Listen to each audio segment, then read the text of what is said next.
The news from the World Health Organization is mixed.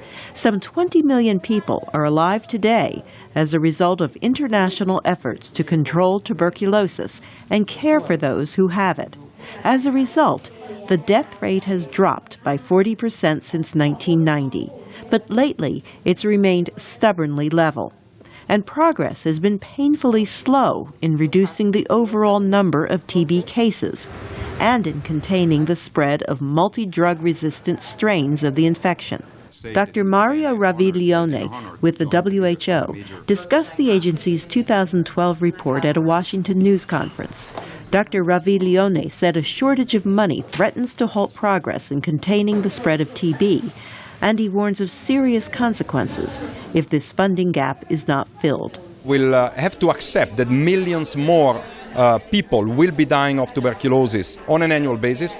We will have to accept that the incidence of TB, instead of going towards elimination, which is what we hope for, is going to stagnate and even increase again, and we'll have to accept that multi-drug resistant TB will be created and further spread. Tuberculosis is a bacterial infection that primarily affects the lungs, although it can be found in other organs. It's highly contagious, and it's transmitted by breathing in droplets of air from the cough or sneeze of a TB-infected person. The WHO report shows that more than half the number of TB cases are in Asia. 40% are in India and China. But the problem in sub-Saharan Africa is also severe because many of those who have TB also have HIV/AIDS. 80% of those infected with both TB and HIV live in this region. But doctors now have rapid TB tests that can show if a person has the infection in about an hour and a half. And new drugs to fight TB will soon be available.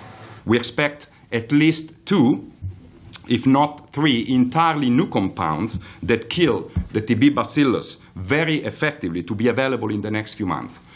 A vaccine to prevent TB is what scientists hope for. But until one can be developed, the World Health Organization is calling for countries to commit to TB control programs and increase testing, and for international donors to continue large-scale funding of these efforts.